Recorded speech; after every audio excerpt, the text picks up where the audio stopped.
Tuhan, tidak ada satu manusia pun yang dapat menutupi akan dirinya. Bahkan sore hari ini, Roh-Mu sedang bekerja dan bergerak di tengah-tengah kami. Dan Engkau yang menyelidiki hati dan batin yang terdalam. Tidak ada satupun manusia yang bisa menyembunyikan diri di hadapan Tuhan. Bapa, semuanya terbuka dan telanjang di mata-Mu. Inilah setiap kami anak-anak-Mu Tuhan. Ampuni kami yang seringkali kami memberontak, baik terhadap orang tua kami maupun kepada Engkau Tuhan. Ampuni kami, ampuni kami. Tapi pada saat ini kami mau Roh-Mu bekerja atas kami. Saudaraku yang kekasih, mungkin malam hari ini ada satu hal yang belum kau bereskan dalam hidupmu. Saudara yang kekasih, saya pernah mengalami satu kehidupan. Saya dibuang oleh orang tua saya. Saya ditolak. Bahkan saya diusir dari rumah. Itulah yang menjadi kehidupan buat saya. Ya akhirnya Tuhan pakai hidupku. Siapakah aku ini? Ternyata engkau dan saya adalah biji mata Allah. Amin saudaraku. Hari ini, kenapa seringkali kita memberontak kepada Tuhan? Kenapa setiap kali terjadi atas kehidupan kita? Mengapa kita sering memberontak? Jawabannya hanya satu. Karena anak tersebut terluka dan tidak aman. Kenapa demikian saudaraku? Karena orang tua kadang tidak tepat janji. Orang tua sering mengumbar janjinya. Kalau nanti begini kamu akan aku berikan begini. Sering dia berjanji. Seringkali juga orang tua tidak mau mengaku bersalah. Seringkali orang tua tidak pernah minta maaf. Seringkali juga disiplin hanya dengan marah-marah. Bahkan tidak adil. Bahkan orang tua terlalu dimana setiap kali kita mau menghormati. Tapi apa yang terjadi dengan orang tua? Orang tua selalu mencaci maki. Bahkan dia tidak mempercayakan pada kita. Bahkan kalau mungkin kita bisa memberontak, mungkin kita sendiri tidak menghormati orang tua kita juga. Bahkan orang tua kita, mungkin papa kita tidak mengasihi istri. Atau mungkin tidak mendidik anak, bahkan tidak konsisten. Mungkin juga orang tua kita ada yang bercerai. Saya boleh tanya secara jujur, kalau ada di antara yang hadir, orang tuamu sempat bercerai, tolong angkat tangan. Tolong angkat tangan. Puji Tuhan, puji Tuhan, puji Tuhan. Begitu banyak saudara yang kekasih. Mungkin hari-hari ini kau sempat bertanya, aku sebenarnya sedih. Aku pengen punya orang tua yang utuh dalam rumah tanggaku. Tapi apa jadinya? Saudara yang kekasih, mungkin kau bisa menutupi semua dengan kamuflase. Tapi malam hari ini kita mau terbuka di hadapan Tuhan. Dan kita mau akui, sekalipun mungkin engkau pernah ditinggalkan oleh dia. Saya pernah, waktu kelahiran saya harus sampaikan dulu sebelum saya menyampaikan hati Bapa. Mungkin para singer, para worship leader boleh duduk, pemain musik biar ada di tempat ini. Saudara yang kekasih, saya pada waktu lahir, orang tua saya waktu itu berkata, anak yang lahir ini membawa malapetaka. Karena papa saya ternyata waktu saya dilahirkan, papa saya tabrakan. Dan akhirnya apa yang terjadi? Kakinya patah di atas. Dan kemudian sampai dia berkata, sampai anak ini lahir, ini selalu membawa malapetaka. Akhirnya saya, waktu saya bertumbuh dari kelas TK sampai saya SD, orang tua saya selalu berkata apa? Ini anak selalu membawa sial buat hidupku. Sampai saya hanya duduk diam. Saya tanya kepada emak saya, Mak, kenapa saya begini? Ya, karena waktu kamu lahir, orang tuamu tabrakan. Sehingga kamu tidak membawa satu keberuntungan. Orang tuamu benci dengan kamu. Saya terkejut, saya sudah sekolah minggu saudaraku. Waktu saya sekolah minggu, tapi saya menemukan kasih Bapa di dalam hati seorang kakak sekolah minggu. Waktu itu dia berkata, sudah jangan susah hidupmu. Kenapa kamu susah? Tuhan baik dengan kamu. Dia selalu mengelus-elus kepala saya. Sampai saya besar, sampai saya menikah, saya belum pernah merasakan kasih papa. Kenapa demikian? Tapi oleh anugerah Tuhan, saya mengalami satu kesembuhan. Kesembuhan dari luka batin saya. Di mana waktu berlalu cepat sekali. Akhirnya pada waktu kelas 6 itu saya ditolak. Saya disuruh pergi dari rumah. Saya hanya menangis dan saya membawa Alkitab. Saya diusir dari rumah. Dan waktu itu, karena sering kali papa saya berkata cerai. Dia berkata cerai dengan istrinya, yaitu mama saya. Tapi pada waktu itulah, saya selalu berkata, jangan berkata cerai pak, ma, jangan. Dan waktu itu, akhirnya gak jadi cerai. Tapi akhirnya saya yang dibuang. Dan dia katakan, pergi dari rumah ini, malam ini juga. Tapi pada waktu saya pergi, saya tinggalkan rumah. Saya hanya membawa Alkitab. Dan saya menangis. Tuhan, kenapa aku harus pergi dari rumah? Kenapa aku harus tinggalkan rumah? Aku sayang sama mereka. Sekalipun papa mama aku menolak aku. Aku mau pergi kemana? Akhirnya saya pergi ke gereja Tuhan. Dan pada waktu saya ada di gereja, saya bersimpu di bawah kaki salibnya. Saya berkata, Tuhan, Engkau papaku, Engkau ayahku, Engkau dediku, Engkau papiku, Engkau tidak pernah tinggalkan aku. Dalam segala keadaanku pun, sekalipun aku malam hari harus keluar dari rumah. Dan saudaraku yang kekasih, lewat kejadian itulah, saya merasakan kasih Bapa. Waktu itu pelayan gerejanya berkata, sudah jangan menangis. Papamu di surga baik, sekalipun papamu di dunia mengusir engkau keluar. Lalu besok kalau aku sekolah bagaimana? Aku ikut siapa? Akhirnya saya harus ditemukan dengan seorang saudara. Dan saya ikut di situ. Dan saudaraku yang kekasih. Dari situlah saya merasakan kasih Bapa yang sesungguhnya. Akhirnya saya satu SMP. Saya sudah jadi guru sekolah minggu. Saya ikut ambil pelayanan. Saya aktif di pelayanan satu SMP. Pada waktu itulah banyak anak-anak tukang becak, anak-anak terlantar, anak-anak pemulung waktu itu. Saya merasa iba dengan mereka. Setiap kali uang sekolah, uang jajan, nggak pernah saya jajak gitu, enggak. Saya selalu tabung. Lalu akhirnya saya menolong mereka. Dan mereka akhirnya jadi murid sekolah minggu. Dan waktu itulah mulai satu pertumbuhan buat saya. Dan saya menangisi mereka. Akhirnya saudara, dari 5 orang berjumlah jadi 10. Sampai akhirnya jadi 160 jiwa. Semuanya untuk kemuliaan Tuhan. Sampai saya kelas 3 SMP. Waktu kelas 3 SMP, apa yang terjadi? Pada waktu saya diusir oleh papa saya berkata, Pah, saya sudah melihat ada ular besar di lemari papa. Dan papa ingat 3 tahun lagi papa akan mengalami satu kebangkrutan. Dan itu akan terjadi. Saya nggak tahu itu suara dari mana. Saya hanya sampaikan kepada papa. Lalu papa saya berkata, justru kamu berkata begitu. Sekarang waktunya kamu keluar dari rumah ini. Maka aku tidak suka dengan kamu. Aku paling gak suka dengan kamu. Kamu anak yang seperti itu. Baik. Tapi saya menangis. Dan lewat kejadian sampai kelas 3 SMP. Terjadilah kebangkrutan buat orang tua saya. Sampai orang tua saya akhirnya melihat kejadian itu. Dan dia berkata, panggil itu anak. Sampai akhirnya makan saja gak bisa. Satu piring aja sudah bersyukur. Dan waktu kami setiap kali makan, Tuhan tolong kami. Kami kemana-mana naik sepeda. Baju nomor 1 kasih ke nomor 2. 2 kasih ke nomor 3. 3 kasih ke nomor 4. Itulah saya. Itulah kehidupan saya. Saya tidak disayangi. Saya tidak dikasihi. Dan akhirnya saya harus berjualan kokes waktu itu. Saya menangis, Tuhan. Kok jualan seperti ini? Tapi membuat saya tertempa. Bagaimana saya ditempa iman saya. Akhirnya saya sadar. Orang tua saya membuat saya begitu. Ternyata saya sadar. Apa yang terjadi saudaraku?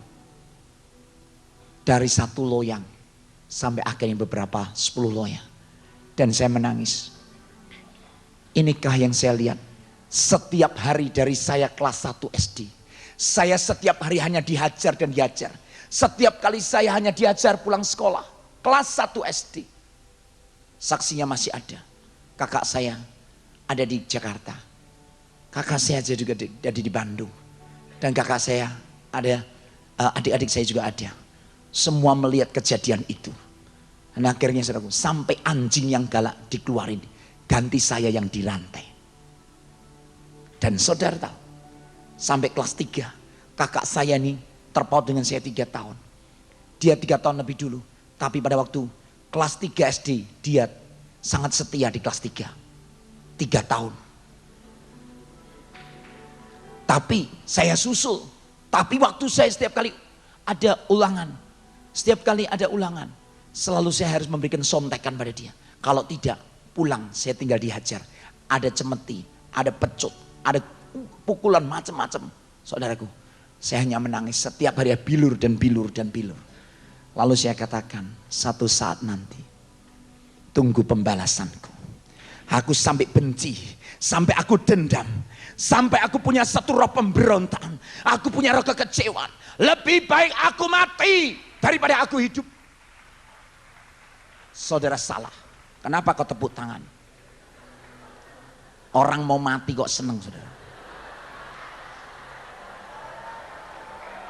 Saudara jangan tertipu oleh si iblis. Saya kasih tahu. Saudara jangan tertipu oleh si iblis. Waktu saya mau mati rasanya. Mungkin ada di antara saudaraku yang pernah kau lakukan. Kau pengennya mati. Pengennya bunuh diri. Adakah itu? Coba angkat tanganmu. Saya hanya pengen tahu aja. Ada di antara saudara. Tidak perlu malu, angkat tangan. Yang tinggi. Kita mau lucuti si iblis malam hari ini. Ya, puji Tuhan. Saudara, akhirnya saya membuat singkat cerita ini. Saya lulus SMA. Saya kepengen sekolah arsitek. Karena cita-cita saya menjadi seorang arsitektur. Tapi nggak kesampaian. Akhirnya lulus SMA. Saya belajar interior desain ada di kota Jakarta. Tapi di kota Jakarta nggak semudah itu. Begitu saya melihat banyak tantangan. Tapi sempat. Dimana waktu itu sangat kefefet. Bukan hanya kepepet. Kefefet, saudaraku. Saya nggak punya duit. Justru pada waktu saya nggak punya duit. Yang terjadi apa, saudaraku? Teman-teman berkata, udahlah, difoto sebentar. Difoto buat apa? Itu buat kalender, buat majalah. Apa seperti aku laku? Saya waktu itu bertanya. Akhirnya, saya waktu itu tahun 78, 77, dan 76. Saudaraku, saya menghiasi banyak majalah dan kalender tahun 80. Tapi saya tidak ada kesukaan. Saya guru sekolah minggu. Saya guru remaja. Orang tua saya berkata, balik ke kota Solo. Dan akhirnya saya kembali. Dan waktu saya kembali, bekerjalah sebagaimana umumnya. Akhirnya saya ikut satu perusahaan. Dan akhirnya saudaraku, waktu saya menjadi seorang karyawan, disitulah saya bangkit. Saya akan jadi seorang bisnismen. Dan akhirnya saya betul-betul tahun 79 oleh anugerah Tuhan. Akhirnya terciptalah ada satu perusahaan batik. Dan tahun 80 akhirnya buka showroom ada di kota Bandung. Dan waktu itulah awal kehidupan karir saya. Tapi setelah itu saya ditipu orang. Waktu saya ditipu terus, saudaraku. Yang terjadi sampai tahun 87.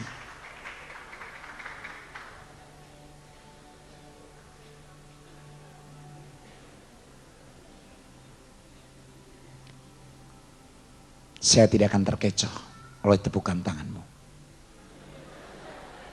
Saudara, saya kasih tahu. Waktu tahun 87, saya mengalami perjumpaan pribadi dengan dia. Saya mengalami encounter dengan dia.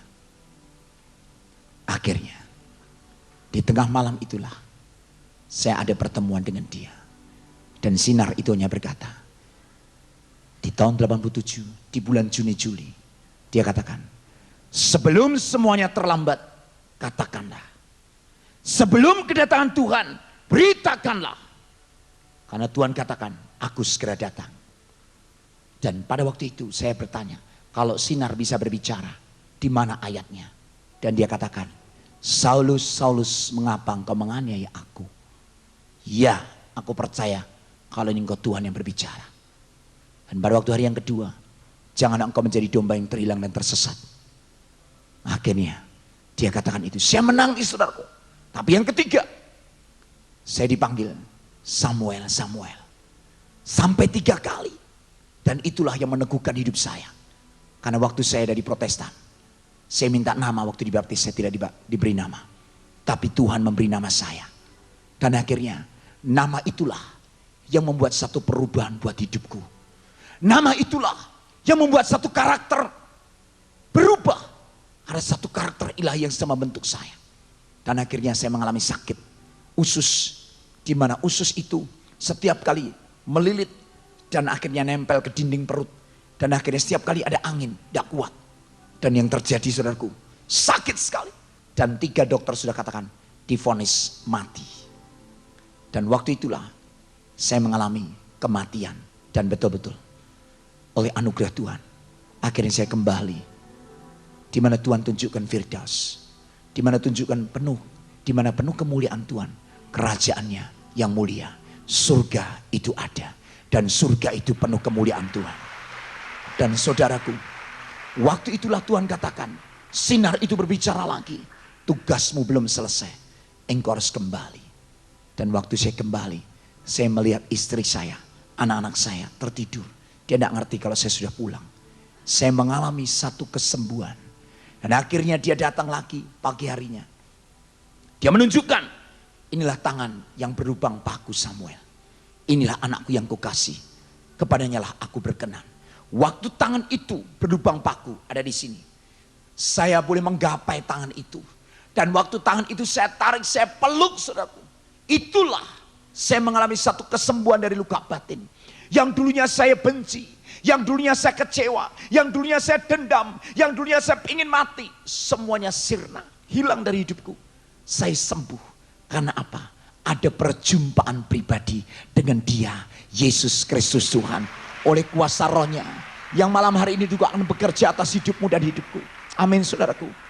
Saudara yang kekasih, saya mengalami kesembuhan dari luka batin. Hati Bapa, itulah pertemuan saya dengan Dia. Akhirnya saudaraku, saya merasakan, saya tidak mau sekedar mengalami satu tingkat kekristenan. Dan malam hari ini, kita mau belajar tentang hati Bapa. Kita buka 1 Yohanes pasal yang kedua.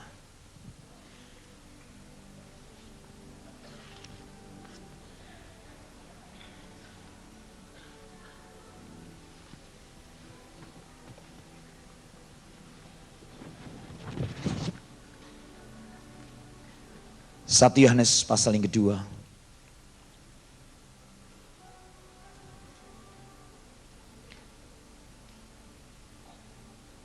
Ayatnya 12 sampai 14. Saya mengajak membaca bersama-sama.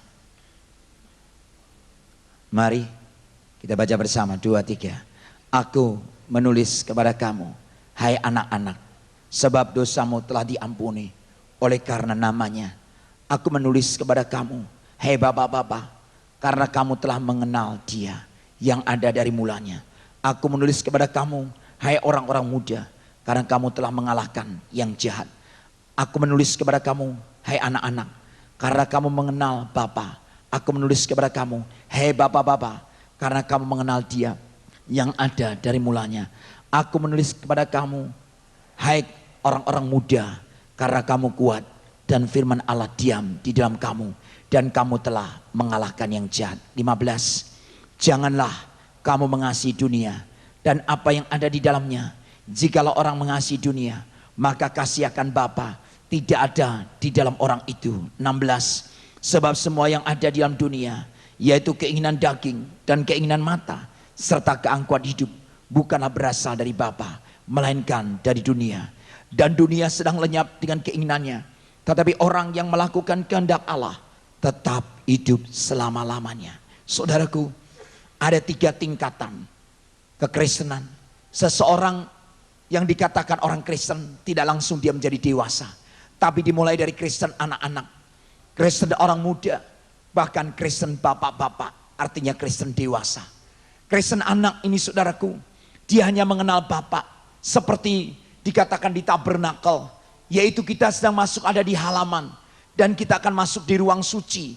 Dan kita akan masuk ke tingkat ruang maha suci. Tapi pada waktu kita ada di halaman, kekristenan kita masih Kristen anak-anak. Karena apa? Suatu hari saya contoh, kalau seorang bapak ini datang, waktu itu bapak ini datang, dan bapak datang dari kerja, lalu berkata, apa yang dikatakannya? Dia membawa kado. Pada waktu dia membawa kado, dia waktu itu katakan, nak, papa datang. Ini papa datang. Si anak ini namanya Billy. Billy, papa datang, Bill. Waktu itulah si Billy berkata, apa yang dikatakannya? Papa, aduh papa datang. Aduh papa bawa hadiah ya, papa bawa kado ya. Langsung diambil kado itu. Dia senang sekali ya. Papaku baik. Hari yang kedua, demikian juga. Bill, papa bawa lagi. Hari yang ketiga, demikian juga. Tapi pada hari yang keempat, papanya tidak membawa kado lagi. Dan dia datang, Bill, hari ini papa nggak bawa kado buat kamu. Apa yang terjadi? Mukanya berubah. Lalu dia langsung, ya papa gitu sih. Aku nggak suka lagi sama papa. Karena papa sudah nggak memberikan aku hadiah-hadiah lagi. Anak hanya senang berkat-berkatnya. Seorang anak hanya suka diperhatikan, hanya disayang. Tapi tidak pernah mau memperhatikan bapaknya. Dia hanya minta fokus hanya untuk dirinya. Apalagi kalau Billy sudah punya adik. Nanti papanya terus konsentrasi pada adiknya.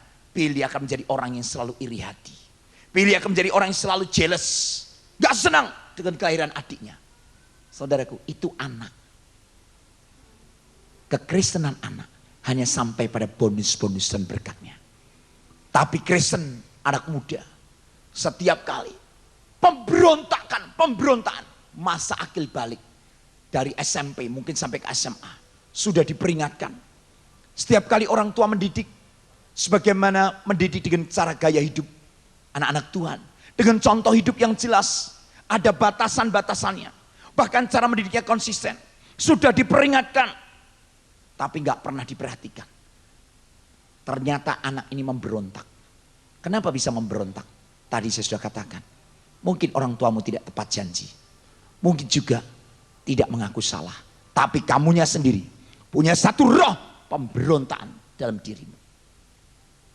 Jangan selalu salahkan orang tua. Engkau juga harus belajar mengevaluasi, mengoreksi diri.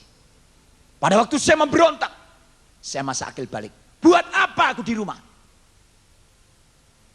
Bisa aja aku buat jadi orang yang gak karu-karuan. Tapi aku tidak mau. Tergantung siapa kamu. Kalau saya boleh tanya, antara tikus dengan kucing, kalau berkelahi menang mana? Menang mana? Menang kucing. Tapi kalau kucingnya tadi tidak diberi makan, kurus kering kerontang tak berdaya.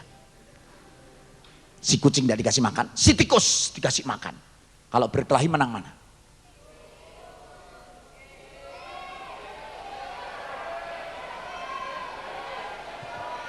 Pasti akan menang tikus. Stop. Kenapa? Karena banyak yang diberi makan siapa? Tikus. Manusia daging, manusia roh. Kalau manusia rohmu tidak pernah kau beri makan, bahkan sejak sekarang, mungkin kau sejak kecil ada yang tidak pernah diberi makanan rohani.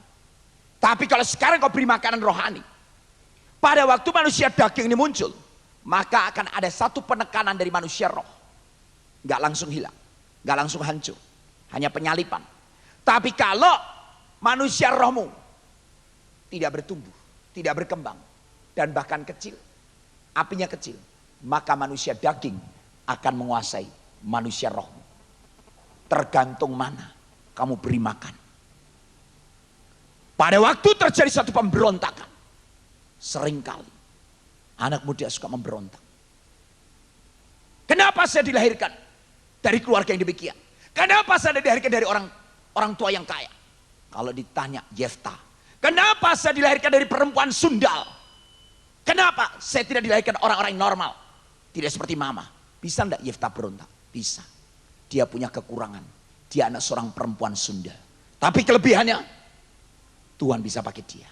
Tuhan selalu punya rencana buat setiap manusia. Sekalipun dia lahir dari seorang pelacur, sekalipun dia tidak diberkati dalam gereja Tuhan, sekalipun Saya katakan, Tuhan pasti punya rencana. Amin. Siapapun engkau yang hadir di tempat ini, yang ikut retreat, kamu anak siapapun juga. Mungkin bapakmu seorang penipu, kamu juga tidak tahu. Penipu ulung lagi. Kamu pikir semuanya beres. Bohong. Saya kasih tahu saudara, banyak orang tua pun tidak beres. Makanya hari ini kita perlu ada pemberesan terlebih dahulu. Engkau tidak perlu menuntut. Kita harus bisa menerima kelebihan dan kekurangan orang lain di dalam keluarga kita. Amin. Saudara pun juga punya kelebihan dan punya kekurangan. Tapi bisa tidak kita menerima? Kita bisa tidak diterima di tengah-tengah masyarakat, di tengah-tengah kehidupan pelayanan, di tengah-tengah keluarga. Mungkin kita ditolak. Hari ini Kristen anak muda yang selalu berontak dan berontak. Kira-kira kalau papamu nih punya anak 3.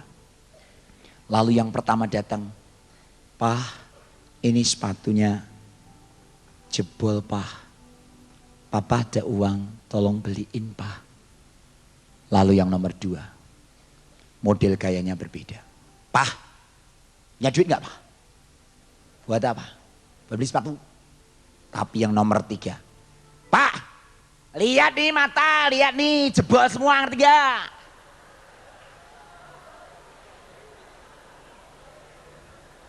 Yang dituruti yang mana? Yang nomor 1, nomor 2, apa nomor 3? Memang kamu juga tidak bijaksana dan tidak adil. Tapi bapakmu di surga selalu adil. Modelmu kayak apa selalu diterima. Yang satu kalau ke gereja datangnya lembut. Kalau mau datang ke gereja aja halus sekali. Yang satu modelnya masih mending, puji Tuhan, puji Tuhan. Tapi yang ketiga, haleluya, puji Tuhan, haleluya. Apakah hanya yang nomor 1 yang lembut itu yang diterima Tuhan?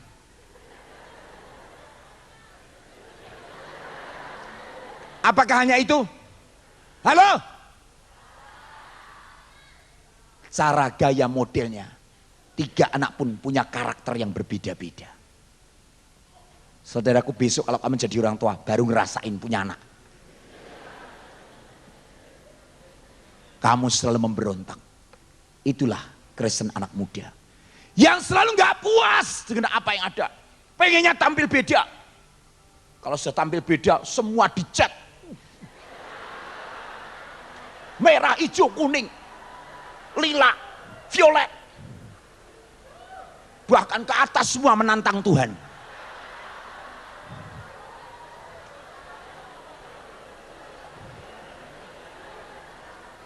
Saudaraku, nggak sadar kalau kamu orang nggak mau lulus SMA, semua dicat,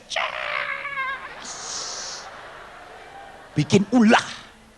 Coba kalau kamu mulai nanti umur 20 ke atas, buat apa seperti itu? Tidak ada artinya. Apa artinya hidupku ini? Kalau bukan karena Engkau, Tuhanku yang hidup. Tuhanku adalah kekasih jiwaku, permata hatiku.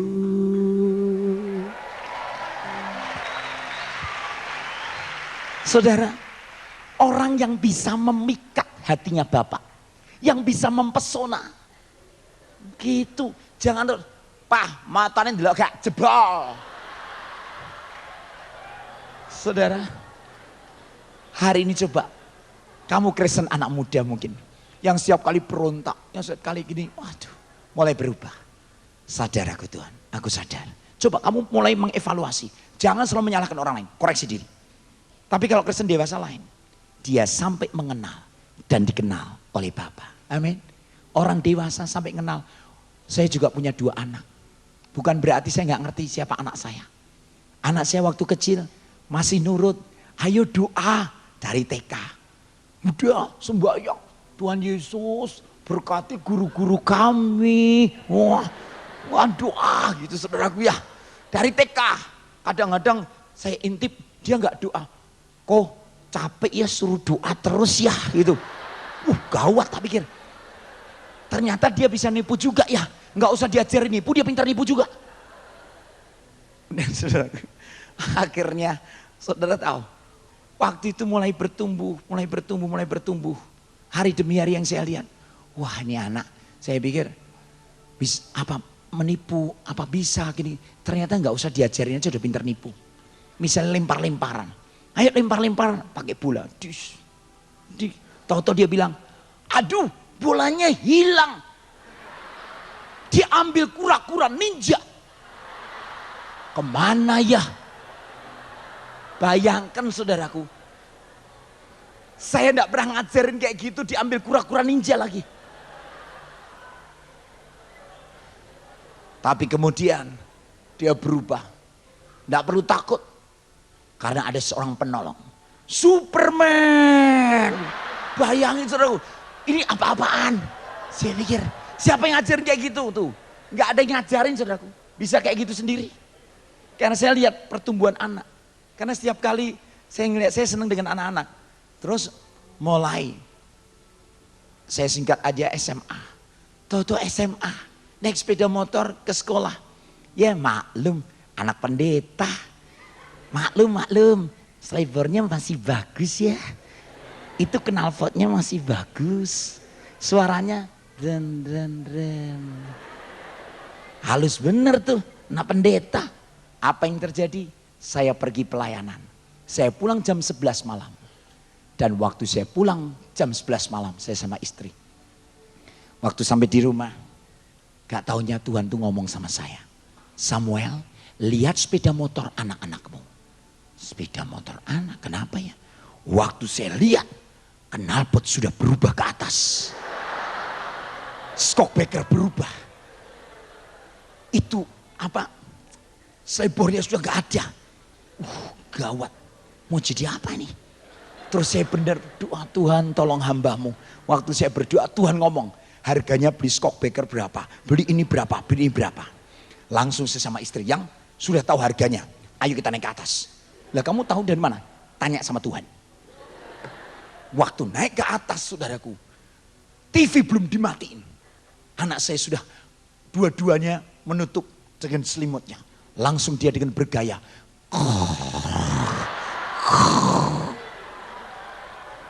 Sepertinya yang tertawa pernah melakukan. Apa yang terjadi? Saya mulai kitik-kitik kakinya. Bangunlah, engkau yang dikasih Tuhan Yesus. Langsung dia, ngapa toh? Gitu. Nggak usah ngapa-ngapa. Aku cuma mau nanya jujur. Ini papimu, papamu, ya. Ini ada mami. Saya mau tanya. Kemana kamu tadi siang setelah pulang sekolah? Kok kemana-mana? Enggak, cuma nanya. Boleh kan? Ya boleh sih, ngantuk-ngantuk digituin. Ngantuk apa pura-pura ngantuk? Kan beda saudara. TV kenapa belum dimatiin? Tadi siang kemana? Ada knalpot berubah. Ajaib loh, knalpotnya berubah. Saudara, langsung kokonya ngomong. Bilang sama adiknya, gawat ya punya papa modelnya kayak gini. Saudaraku. Saudara. Akhirnya pengakuanlah kedua-duanya. Yang penting ada pengakuan. Ini yang Tuhan inginkan. Waktu dia mengaku, apa yang terjadi itu? Dia ngaku semuanya. Ya Pak, sebentar. Aku mau nanya. Harganya knalpot sekian. Harganya shockbreaker sekian. Harganya itu sekian. Papi kok tahu? Tuhan yang ngasih tahu. Wah, berarti ngapa-ngapa papi tahu gitu. Enggak, kalau enggak dikasih Tuhan, ya enggak tahu. Bertobat enggak? Sudah dibayar? Belum. Lah dapat duit dari mana? Ya belum bayar kok. Itu temennya papi sendiri. Wah, temanku sekali. Waduh, Tuhan Yesus, tolong. Tolong anakku. Yang dari kecil tak ajarin doa, dan doa. Baca firman. Kok kenapa bisa jadi begini? Apa pula jadi kasihan deh lu. Aduh saudaraku. Saudara. Sampai saya tidak bisa ngerti, Tuhan tolong kami. Saya pikir dari kecil nurut sekali. Ternyata berubah total. Itulah gaya anak muda. Dan saudara, tapi saya bersyukur. Mau enggak kamu bertobat? Ya, coba ngaku semuanya. Ngaku. Mana notanya? Ini notanya di sini. Kok papi bisa persis sih ngomongnya notanya sekian. Padahal notanya kan di dalam dompetku. Kok bisa persis angkanya dulu. Saya yang aneh itu di situ. Lawang Tuhan itu tahu siapa engkau kok. Aku kan tidak tahu apa-apa. Saudara, sudah. Akhirnya kami ajak pergi ke Singapura. Waktu pergi ke Singapura, saudaraku, kita pergi. Waktu itu ada di satu kapal yang Star Aquarius waktu itu, kapal besar. Ketemu sama cewek gitu. Wah, saya cuma ngeliat aja. Mulai. Kelihatannya matanya stereo deh. Gitu. Stereo kan 2 jadi gini. Kalau mono kan gak enak ya enggak? Sound system kalau mono kan gak enak, ini stereo. Saya pikir kok mulai seperti ini. Udah saya diam aja. Akhirnya saudara, kita pulang. Saya kalau cerita terlalu panjang, kita pulang. Waktu pulang, suatu hari berapa minggu kemudian, saya nggak ngerti kenapa, tahu-tahu Tuhan ngomong, Samuel, cepatlah, bukalah di bawah ranjang tempat hambaku. Jadi kami punya kamar untuk khusus hamba Tuhan. Akhirnya saya cepat-cepat lari, anak saya sekolah kan. Saya lihat di satu bawah ranjang itu, saya mepet gini loh. Kok ada foto besar sekali, fotonya siapa itu? Saya pikir, udah dikasih pelangkan lagi. Fotonya cuma pakai backflash begini. Cantik sih cantik. Saya bilang, ya Tuhan, ini kan yang ketemu di kapal Singapura itu toh. Ya Tuhan, anakku, waduh. Begitu pulang saudaraku, pulang sekolah. Saya nunggu, saya duduk. Saya hanya katakan, shalom, shalom Pap. Kok ketawa-ketawa kenapa Pap? Enggak apa-apa. Cuman pengen nanya aja. Nanya apa? Enggak. Ada sesuatu rahasia enggak dalam hidupmu? Enggak, aku mbak papi harus terbuka. Tuhan aja tahu. Dia kan ngerti semuanya. Jadi aku enggak perlu ada, kan enggak perlu gimana-gimana. Enggak bisa aku. Udahlah. Kenapa Pak? Enggak. Ada di bawah ranjang. Loh, mulai lagi toh, mesti begitu. Mesti begitu. Saudara. Akhirnya saya menghadapi anak remaja saya. Anak muda yang tidak mudah seperti kalian. Dan akhirnya saya melihat mana tanggung jawabmu sebagai anak-anak Tuhan. Aku tuh kan cuma dikirimi. Kan dikirimi kan gak salah. Apa salahnya sih kalau perempuan memberikan aku foto kepada aku? Apa papi dulu tidak begitu? Oh haleluya. Mulai dia tanya sama saya. Saudara. Saya cuma diam. Saya hanya tersenyum. Gak ada salahnya kan? Kan Tuhan bilang, kalau memang nanti jodoh dari Tuhan, kan Tuhan kasih tahu sama papi. Kenapa papi takut? Iya sih. Tapi aku ngelihat itu bukan jodoh dari Tuhan. Ah, apa iya? Saudaraku ya. Ramai saudaraku. Akhirnya memang tidak. Lolos lagi. Lulus SMA. Terus gejolak itu ada. Saudara, saya merasakan dia belum mengerti bagaimana rasanya hati bapak ini selalu hancur. Yang setiap pagi datang kepada dia. Hari ini saudaraku, kalau saya sudah mengalami satu kesembuhan dari luka batin. Hati bapak, saya ingatkan buat saudara. Supaya kita sungguh-sungguh mengenal Allah kita sebagai bapak. Karena apa? Yesus mengajarkan untuk memanggil Allah itu sebagai siapa? Bapak. Bahkan alasan kita tidak bisa mengenal Allah sebagai bapak. Karena kita mempunyai satu pengalaman yang jelek. Mempunyai satu pengalaman yang trauma terhadap bapak di dunia. Kenapa? Ada gambar bapak yang kadang-kala telah dirusak, saudaraku. Gambar bapak yang telah dirusak ini tadi. Karena kita tahu ada anak, bapak, dan Roh Kudus. Ada anak, ayah, dan ibu. Satu keluarga. Keluarga surgawi, keluarga di bumi. Tapi di mana sempat gambar bapak itu rusak? Waktu saya belajar ini, saudaraku. Kenapa saya dibawa Tuhan dalam satu pelayanan ini? Dan Tuhan katakan, justru karena kamu sudah sembuh, kamu harus menyembuhkan banyak mereka, anak-anak yang sedang mengalami sakit seperti ini. Ternyata ada beberapa hal, gambar bapak yang rusak, yaitu otoritas atau pengayoman.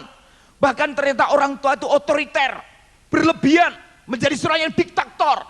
Dia bukan otoritas dari Allah, tapi dia otoriter. Dia harus dituruti apa yang menjadi kemauannya. Tapi dia tidak pernah mendengar argumentasi seorang anak. Ini paling bahaya. Setelah saya jadi orang tua, bukan saya menjadi orang yang egois, Selalu saya dan saya dan saya dan saya dan saya dan saya. Tidak. Saya hanya berkata, firman Tuhan katakan demikian. Tinggal kamu bagaimana. Lalu si anak, boleh enggak Pak? Aku punya argumentasi. Boleh. Belajarlah. Sebagai orang tua mungkin yang hadir juga ada. Habis hari ini terbukalah. Anakmu diajak terbuka. Supaya apa? Ngerti kebenaran yang ada. Enggak benernya di mana? Waktu itu pernah yang terjadi. Lagi doa. Tahu-tahu Tuhan ngomong. Di lemari anakmu. Di lemari anakmu. Saya kaget. Ada apa lagi nih? Lagi doa lemari anakmu, lemari anakmu. Waduh, Tuhan tolong hambamu. Saya mau pelayanan. Saudara, waktu saya buka, ada satu VCD, PORNO. Masih utuh baru. Ya Tuhan, siapa yang ngajarin ini? Saya syok, saudara. Lalu, Tuhan ngajarin aku. Bijaksanalah engkau terhadap anakmu. Tuhan, yang kayak gini mesti diberantas. Kok bijaksana gimana? Cara kamu menyampaikannya. Akhirnya saya ambil. Saya tanya kepada dia. Adakah perubahan dalam hidupmu? Ada Pak, aku lebih sungguh-sungguh. Bagus.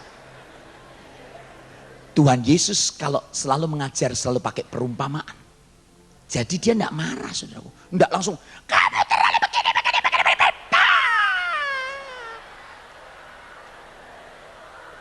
Mungkin orang tuamu, sampai kamu syok. Gak, saudaraku. Akhirnya saya beritahu. Siapa yang ngajarin kamu untuk melihat?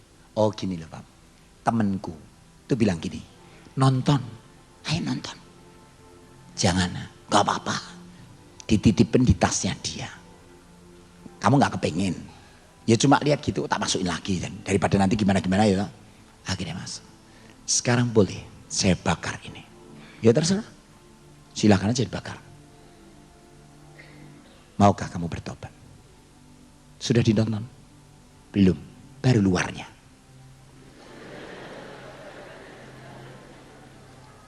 Anak seorang hamba Tuhan. Saudara, bukan berarti saya tidak berdoa. Saya berdoa terus. Karena teman-teman itulah yang sering kali ada satu bujukan, ada rayuan. Dan waktu itulah anaknya yang nomor 2, anak saya. Diproses Tuhan juga dari kecil. Jantungnya bocor. Jatuh dari 6 meter. Dan terus diproses sampai sekarang. Dan mereka tahun ini sudah lulus semuanya. Dia sudah selesai oleh anugerah Tuhan. Tapi proses itu yang membuat dia.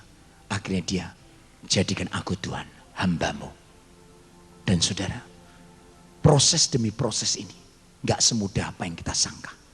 Anak saya pun yang kelihatannya alim. Saya waktu itu tahu. Gak taunya dia ambil pilok.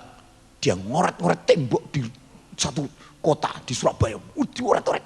Akhirnya ketangkep polisi, masuk saudaraku. Dia tidak cerita saya. Suatu hari dia kesaksian. Saya nggak tahu. Saudaraku, tapi dia sadar aku salah. Tapi sekarang dia sedang dididik oleh Tuhan. Bagaimana mengenal bapaknya. Sampai saya sungguh sadar saudaraku. Kenapa? Saya yang dulu kehilangan otoritas. Nggak pernah. Artinya orang tua saya itu memprotek saya. Karena salah pengajarannya. Saya juga tidak bisa memprotek anak saya terus. Mosok dari TK saya tungguin. Sampai dia SMA saya tungguin. Kira-kira nanti ya anak papa, anak mama. Ya enggak? Kan kamu gak mau. Saya minta sama Tuhan. Tuhan, engkau yang memproteksi. Baik dimanapun berada. Serahkan ke tangan Tuhan. Beres. Mau ada apa-apa. Dia berurusan dengan Tuhan. Dan saya sadar. Dan saudara yang kasih. Akhirnya lewat itu. Saya sebenarnya menyadari. Saya dulu tidak pernah digituin. Orang tua saya cuma setiap hari diajar. Anjing yang galak dikeluarin, saya diganti yang masuk kandangnya. Bahkan saya melihat, saya tidak dipercaya. Hilang kepercayaan saya. Saya nggak ketemu gambar diri saya. Saya nggak ketemu jati diri saya. Siapa saya sesungguhnya. Nggak ketemu.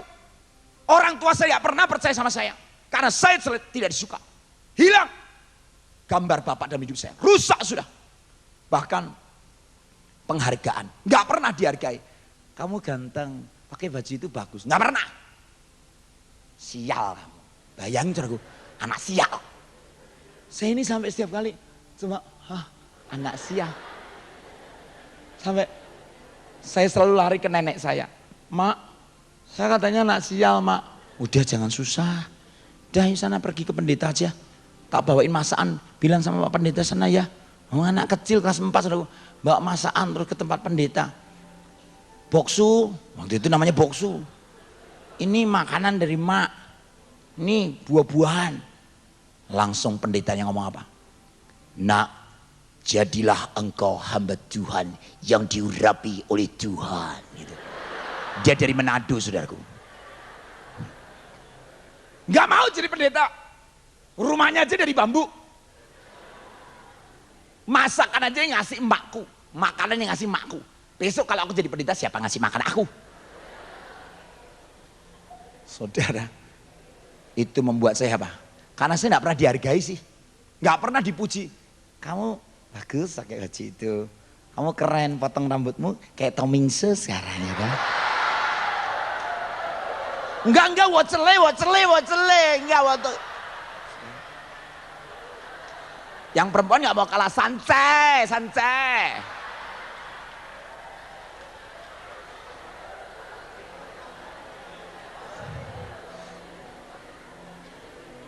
Anak muda itu biangnya ribut, jadi saya gak kaget. Saudara, akhirnya saya gak pernah dihargai. Sekolah nilainya bagus ya, dapat 10. Biasa. Tapi kalau kakak saya, pinter ya kamu sekarang. Saya langsung tunggu tanggal mainnya. Jagoan itu menangnya terakhir. Kalau jagoan menangnya duluan, filmnya cepat selesai. Lalu kakak saya semuanya dibeliin sarung boxen. Ya, aku mau. Karena aku gak pernah dihargai tau. Aku kan pengen dihargai. Cari identitas diriku tau. Kan gak pernah. Jadi selalu cari sensasi. Itulah anak pemberontak. Itulah saya dan kamu. Saudara, apa yang terjadi? Nomor 1 sama nomor 2. Nomor 3 sama nomor 4. Bagus. Hidungnya dia agak mancung betet gitu. Begitu prit yang jadi juri kakak saya dan papa saya. Bagus diadu karena anaknya 6 laki semua. Ramai terus kalau di rumah ya kan. Sudah siap? Ya. Saya mulai. Langsung sasaran saya ke hidung dulu. Kenapa? Biasa hidungnya mancung itu gampang keluar darahnya. Akhirnya dia pendarahan. Saya lari. Kenapa? Karena papa saya ngejar-ngejar. Kamu kok begitu loh. Kan sudah kalah. Ayo, papa bantuin siapa? Aku atau dia? Kamu sih gitu. Selalu bantuin dia. Gak usah main ini. Kan gak dihargai toh. Mestinya wah kamu yang menang kan gitu toh. Enggak pernah dihargai. Sama sekali. Ada di situ yang mungkin di rumah kamu digituin. Jelek mukamu. Pernah digituin? Saudara, gak pernah ada pujian. Padahal seorang anak itu butuh dipuji. Nilaimu bagus. Kamu bisa jadi sang juara. Makanya besok kalau aku punya anak harus beda. Setelah saya punya anak beda. Karena apa? Saya akan mempraktekkan itu. Bahkan disiplin yang kadang-kadang disiplin yang benar harusnya ada. Tapi disiplinnya. Engkong saya itu makannya selalu pakai itu mangkok itu. Yang satu modelnya halus ke Belanda-Belandaan. Jadi lain-lain karakternya. Orang Cina dapat model orang-orang Belanda. Gayanya sudah lain. Keturunannya seperti begini nih. Gak karu-karuan saudara. Sudah pengennya mendisiplin. Disiplinnya salah. Dia tidak pernah disiplin yang benar. Bahkan lagi, kenapa gambarnya rusak? Komunikasi. Gak pernah diajak ngobrol. Dari mana kamu? Gak pernah. Mau datang, mau pergi, mau tidur, mau apa terserah. Akhirnya saya buat sensasi lagi. Saya menjatuhkan diri dengan berpura-pura dari atas pohon. Langsung saya kasih itu air. Teman-teman saya undang, kamu naik semua ke atas. Nanti teriak-teriak ya. Gitu. Saya sudah ajarkan berdemo ya toh. Saudara, akhirnya saya potong itu tangkai. saya letakkan ada di belakang saya pura-pura jatuh, saya menangis. Aduh, sakit. Om, anaknya sakit om, jatuh om. Demonya kan rame saudara di atas kan. Akhirnya datanglah semuanya. Waktu dia, kenapa? Karena aku gak pernah diperhatiin, gak pernah diajak ngomong, gak pernah ditanya apa-apa. Langsung, kasihan kamu, kenapa? Dalam hatiku, rasain gua kerjain lu sekarang ya. Nah? Diangkat. Waktu diangkat dikasih tempat tidur. Waktu dikasih tempat tidur, kenapa? Kok kamu sampai jatuh gini, kenapa? Saya susah, Koko dibeliin sepeda, kok aku nggak dibeliin sepeda. Oh kamu minta sepeda? Nggak usah, sepeda apa? Bayangkan saudaraku, gimana nggak luka, sakit loh saudara. Bukan lagi hanya kecewa dan kecewa. Akhirnya apa? Saya jadi kuciwa. Itu kan bahasa Jepangnya kuciwa. Kalau saudara gundul nggak punya rambut namanya cukurata. Ya kan? Kalau saku pun nggak punya duit, saku kurata. Ya. Akhirnya saudara, wah, 2 kalinya saya menjatuhkan diri lagi, teriak-teriak lagi, masuk lagi, digendong lagi. Yang ketiga kalinya saya menabur dan saya akhirnya menuai. Akhirnya saya naik, jatuh beneran saudaraku. Maka apa yang kau tabur kau akan tuai, jangan macam-macam kamu sekarang ya. Ngerti? Akhirnya saya menuai jatuh dan akhirnya saya digip jalannya begini berbulan-bulan. Ampuni aku Tuhan, aku berdosa. Saudara, aduh saya pikir Tuhan kok begini. Karena gak pernah diajak komunikasi. Pentingnya seorang itu komunikasi. Coba kalau suami istri papa mamamu gak pernah ngomong, keluar dari kamar mandi, makan cuma diem.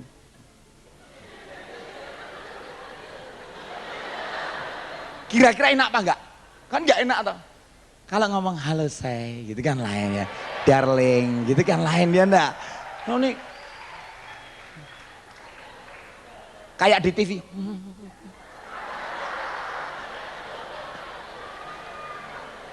Bayangkan saudara, susah enggak? Mau tidur cuma diem, enggak ada komunikasi. Pasti enggak enak. Kamu juga dengan Tuhan. Akhirnya kamu enggak pernah komunikasi. Karena kamu dengan Bapakmu enggak pernah komunikasi. Gimana mau ngomong sama Tuhan? Tuhan gimana? Bapakku aja yang kelihatan seperti ini. Udah saudaraku. Kasih di dalam Kristus adalah kasih yang tidak bersyarat. Tapi kasih orang tua kadang-kadang bersyarat. Tak kasih ini ya, nilainya yang bagus loh ya. Tak kasih ini ya, jadi juara loh ya. Selalu pakai embel-embel. Kasih Tuhan tidak bersyarat. Tapi janji Tuhan itu bersyarat. Dan saudaraku, pengertian isi hati tidak pernah diutarakan. Tuhan itu melihat hati, tapi orang tua tidak pernah. Makanya akibatnya apa? Memiliki gambar Bapak yang dirusak. Tidak dapat mengenal dan mengasihi Allah dengan sempurna. Bahkan sulit untuk taat kepada Allah. Bahkan tidak dapat berdoa secara intim dengan Allah. Bahkan tidak dapat mengenali pekerjaan Bapak. Maka hari ini mungkin ada hal banyak dalam hidupmu. Ada seorang anak. Waktu itu papahnya ini pulang dari luar negeri. Dan papahnya punya angsa yang bagus sekali dari luar negeri. Akhirnya diberikan di satu kandang yang bagus. Sering berkeliaran. Tapi dasar anak laki-lakinya namanya mungkin Steve gitu ya. Namanya Steve, adiknya namanya Lucy gitu. Bukan Lucifer. Akhirnya si Steve nih orangnya nakal, bandel ya bukan main. Pada waktu si Steve nih tadi sukanya apa? Main ketapel. Tahu ketapel ya? Kedua, ada mangga langsung yes. Ada burung yes. Gitu. Pokoknya ada apa-apa yes. Gitu ya. Kamu jangan ketawa sendiri di sini, gawat.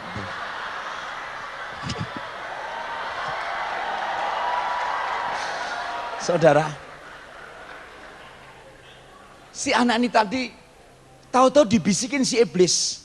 Tuh cicak tuh di atas tuh, coba lihat, bisa enggak? Yes, kena sasaran. Karena seorang anak nih.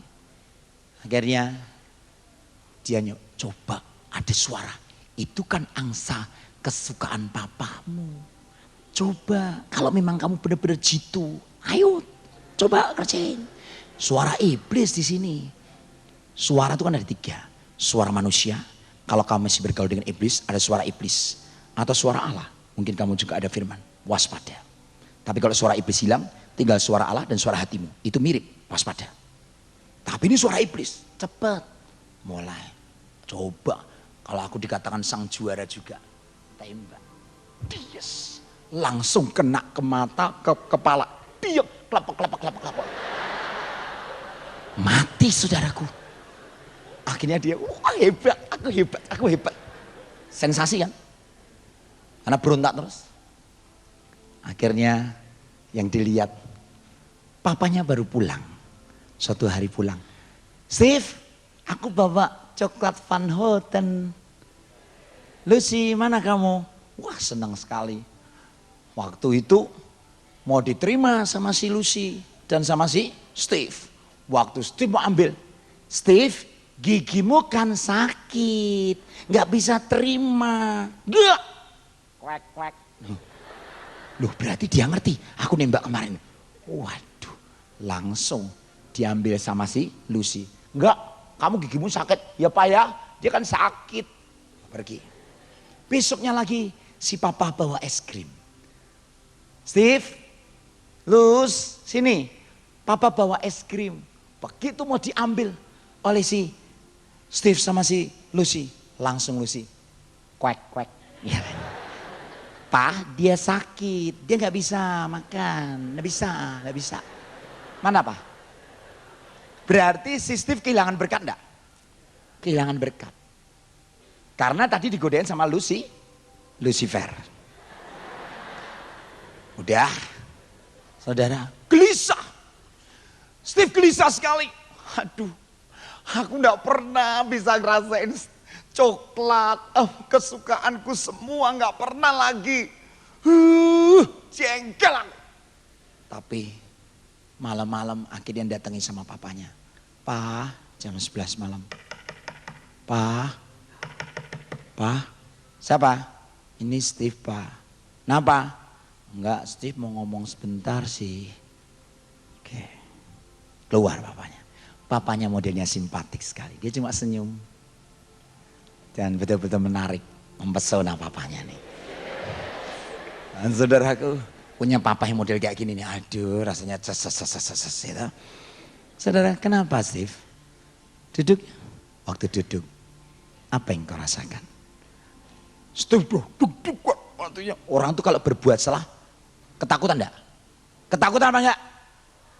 Siapa yang enggak bilang takut? Adam sama Hawa aja terus tutupan dari daun pohon ara takut, telanjang, ya enggak? Karena dia berbuat apa? Salah. Dia berbuat dosa. Orang pasti ketakutan, ya enggak? Dah, berbuat salah dia takut. Dia coba, gini loh Pak, aku tuh kemarin beberapa waktu yang lalu itu kan papa kan beli angsa, tapi ya gini, tak itu Pak, tak buat mainan pakai ketapel, akhirnya mati Pak. Si papa tuh cuman, Steve, papa tahu. Loh, kok papa tahu dari mana? Enggak, waktu kamu melempar batu dengan ketapel itu, papa ada di jendela ngelihat kamu. Oh papa tahu. Wah Pak, aku diampuni enggak Pak? Enggak apa-apa, papa tahu. Kamu berbuat dosa, kamu berbuat salah. Tapi yang penting ada pengakuan. Kamu terus kan kehilangan berkat toh. Akhirnya Lucy terus yang terima coklatnya ini. Iya sih Pak, jadi aku enggak seneng, enggak merdeka hidupku. Ya yang penting ada pengakuan. Tuhan ada di pintu jendela hatimu. Kamu mau mencuri, di sini sudah ada bicara. Steve, Billy. Enggak. Jangan kau lakukan. Enggak apa-apa, sekali aja enggak apa-apa. Saudaraku, iblis suka mengambil kesempatan. Begitu kamu buka pintu, celah. Akhirnya, dia sudah mengaku semuanya. Diajak pergi sama papa mamanya. Ayo pergi yuk. Begitu pergi mau beli es krim. Papa, Steve mesti sakit kok pak giginya. Apa yang digodain? Kwek. gitu ya. Si Steve juga membalas, wek wek. Loh kok kamu gitu? Aku sudah ngaku sama papaku, aku bebas merdeka. Jadi aku harus merebut berkat-berkatku lagi.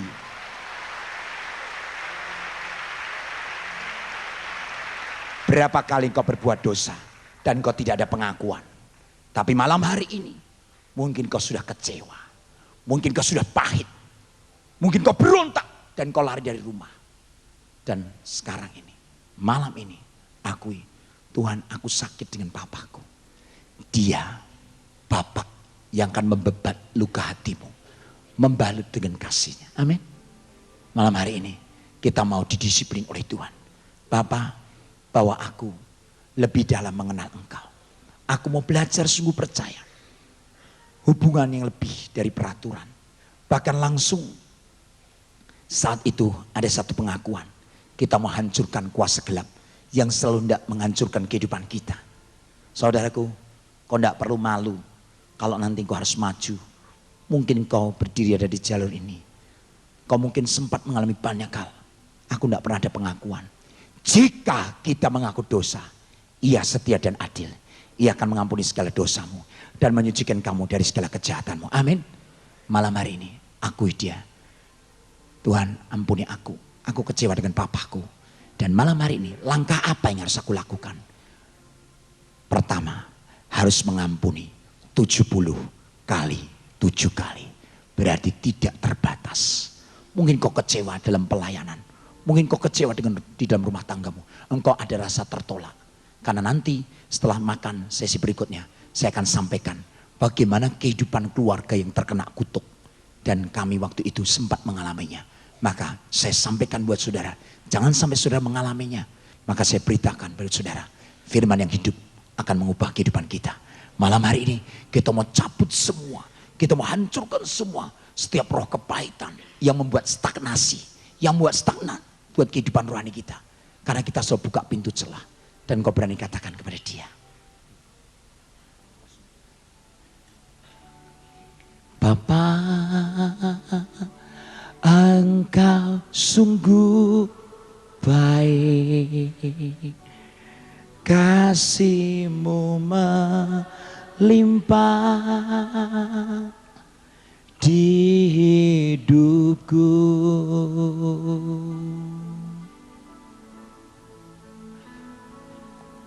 Bapa, ku berterima kasih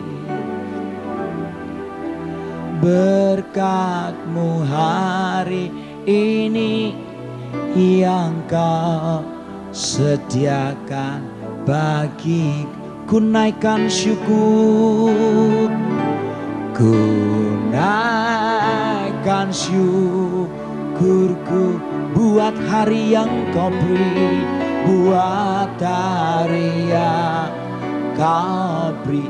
Tak habis-habisnya, tak habis-habisnya kasih dan rahmat selalu baru, selalu baru, dan tak pernah terlambat. Pertolongan-Mu besar, setia-Mu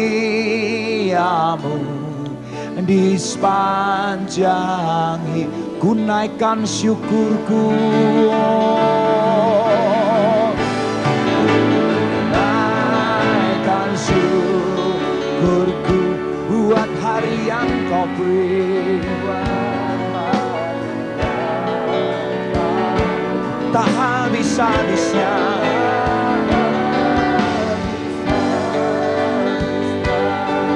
kasih dan rahmat selalu baru, selalu baru, dan tak pernah terlambat. Pertolongan-Mu besar, setia-Mu di Biarlah musik dengan lembut dan kita tunduk kepala. Berusaha hidup damai dengan semua orang, saudaraku. Dan kejarlah kekudusan, sebab tanpa kekudusan tidak seorang pun akan melihat Tuhan. Jagalah supaya jangan ada seorang pun menjauhkan diri dari kasih karunia Allah. Agar jangan tumbuh akar yang pahit, yang menimbulkan kerusuhan dan yang mencemarkan banyak orang. Kalau saya dulu memiliki kesaksian, hari ini pun kesaksianku memiliki seorang bapak yang diktator. Tapi setelah saya punya anak, saudaraku, anak saya memiliki satu kesaksian. Diberkati Tuhan. Bagaimana dia merasakan memiliki seorang bapak, memiliki seorang sahabat, memiliki seorang teman. Dia saksikan di satu gereja. Dia saksikan kepada teman-temannya. Mungkin hari ini juga di antara engkau sempat engkau mengalami seperti saya. Mungkin kau sempat kecewa, mungkin kau sempat pahit hati, bahkan kau memberontak. Engkau tidak pernah mengerti kasih Bapa. Mana hati Bapa? Hidupku hancur. Aku tidak punya masa depan. Pengharapanku pudar. Hari ini, kalau ada di antara engkau yang hadir, kau tidak perlu malu. Angkat tanganmu, saudaraku. Angkat tanganmu. Angkat tanganmu tinggi-tinggi. Puji Tuhan. Puji Tuhan. Kita mau bereskan malam hari ini. Ada satu pemberesan dengan Bapak kita di surga. Karena kita akan bereskan dengan Bapak yang ada di dunia. Tanpa mengenal Dia, kita tidak bisa mengerti sesungguhnya kasih Bapak. Saya undang saudara bangkit berdiri. Yang ada tadi saudara angkat tangan. Saudara tidak perlu malu, bangkit berdiri di tempat saudara. Tuhan, lihat mereka. Mereka memiliki hati yang hancur dan remuk. Bahkan dia kecewa, dia pudar. Hari ini supaya engkau sembuh, saya undang sekali lagi saudara maju ke depan. Yang sudah bangkit berdiri, silahkan maju ke depan. Dibagi dua antara perempuan dan laki-laki. Laki-laki di sebelah, laki-laki di sebelah kiri saya. Oh, perempuan di sebelah kiri saya, laki-laki di sebelah kanan saya. Kita mau akui semuanya. Sekarang pejamkan matamu dan kau lihat papamu ada di depanmu. Engkau sadar kau mau mengampuni papamu. Engkau mau mengampuni ibumu. Engkau mau mengampuni keluargamu. Hari ini kita yang selalu berontak, kita yang sensasi. Engkau mau nangis-nangis, hancur hatimu, gak perlu malu. Saya waktu ketemu dengan Tuhan, saya hancur hidupku. Saudara, saya menangis, menjerit. Tuhan, ada Engkau Bapakku yang di surga, yang tidak pernah meninggalkan aku. Aku kehilangan figur Bapak, tapi Bapak di surga tidak pernah meninggalkan kita. Malam hari ini, akui di hadapan Bapamu, engkau banyak mengalami luka batinmu, sakit di batinmu, sakit, berserulah. Panggil dia Bapa. Bapa, engkau baik. Bapa, engkau baik. Engkau Bapakku yang di surga. Engkau Bapakku, engkau Tuhanku. Akui, jangan malu. Tidak perlu malu di tempat ini. Kita ada di hadapan Tuhan. Lihat dia Bapamu. Kalau dia sedang berdiri di hadapanmu, akui saat ini. Kita menghancurkan semua. Setiap roh kepahitan, setiap roh kekecewaan, setiap roh dendam, setiap roh kebencian. Hari ini, hancurkan saudaraku. Di dalam nama Yesus. Di dalam nama Yesus. Aku menghancurkan setiap siasat si iblis. Hari ini juga. Panggil dia dulu. Oh.